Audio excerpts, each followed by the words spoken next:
jiɗɗen faade par ce que mbiɗa wiya yidde commune ne weli kaala mbiya mbiɗa yiɗi commune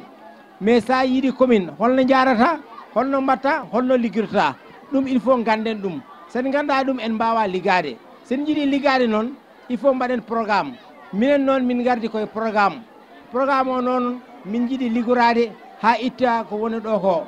ɗum noon programme o no waɗi toɓɓe sappo e nder programme he guiɗiɗo hen noon woni ko éducation jangde nde mamin gar hen min mbaɗa feere ko caɗele gonɗe jangde itte on kaali koye mon nane école aji ɗi ne tampi table banc uji timmani école aji ɗi hewɗe mbaɗi délabré a faami condition sanitaire ɗi ne heddi donc ɗum foof min gari pour darrede hen pour wadde wallude éducation o ɓuura wawde yaade yesso point to ɓenni ma en gartu e santé woni deuxiéme point woni cafgal ngal don santé o noon ne waɗi caɗele onon ɓuurini andude ko woni ɗo ko hande dispensaire uji ala sécurité rewɓe hande to jiiɗi yaade pour safrode weeɓata ɗum noon holko yiiɗi waɗede to faate santé hande oɗon gandi affaire courant kadi affaire électricité ko caɗele kewɗe e guure men gonɗe dow inchallah ɗum kadi hamin jiiɗi darade hen pour réhabilité réseau gonɗo ɗo pour wallude extension ngaji pour réhabilité encore extension éclairage public gonɗo e guure he hande son guirmin natade wuurogue on jii ko heewi e guure he hande lampa huɓɓata ɗon te ɗum ko compétence mairie fodde wadde réhabilité tout ce qui est éclairage public koye compétence mum jeeya hen ha guure men foof waɗe réhabilité éclairage public men pour que sécurité ɓuura yaaje sécurité ɓuura wadde e guure men so Allah jaaɓi ma en gartu accès à l'eau enen gandi hande no waɗi guure men kewɗe ngala ndiyam hayto joguima ndiyam ɗam yettatako e hoɗɓe dowɓe guure men aussi mo ndiyam ala mbaɗen feere nawen ɗum ndiyam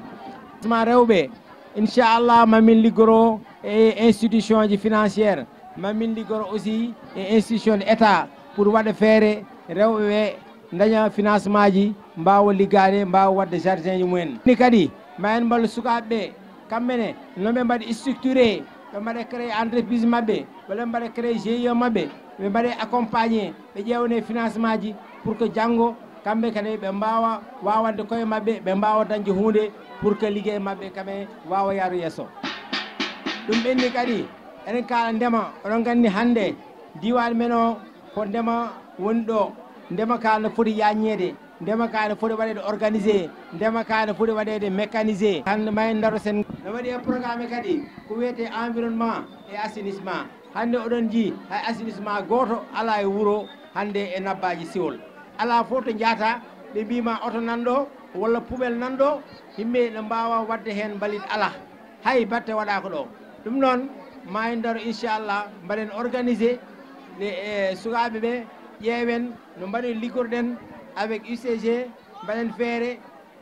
mbaɗa ramassage d'ordure mbaɗen feere aussi organisé ɗum ha ganduɗa hoorema guure men ɗe foof ma laaɓ so Allah jaaɓi mamin ƴeewa état no walliri en pour keɓen infrastructure ɗoɗi so Allah jaaɓi ɗum ɗo woni consistance programme o ko ni min jiiɗi yaarude ni min jiiɗi liggorade ni min jiiɗi changeude commune o mi sikki programme o kam jiiɗi ɗum foof ma andu ɗum ɗo foof so waɗama so Allah jaaɓi ma commune o change u heddi hen noon pour mbawen ɗum pour jettoɗen hen il faut ko daroɗon gardon carte uji mon hay goto wasa sodde carte uji ɗi ƴette soɓe gaddi on kalis ñaame mais no gande ko jiɗɗon gande ko changement jiɗɗon gande ko oɗon jiiɗi développement par ce que mbatten ko pour développement commune o donc enen garduɗen ko développement en gardani pour intérêt individuel ɗum noon en tinnoto garden carte uji men mbasen funtere pour que le 23 janvier 2022 inchallah onon foof jahon goton sen gooti hade 18 heures mbiyen wiiw gaƴeɗen commune o assalamu aleykum wa rahmatullah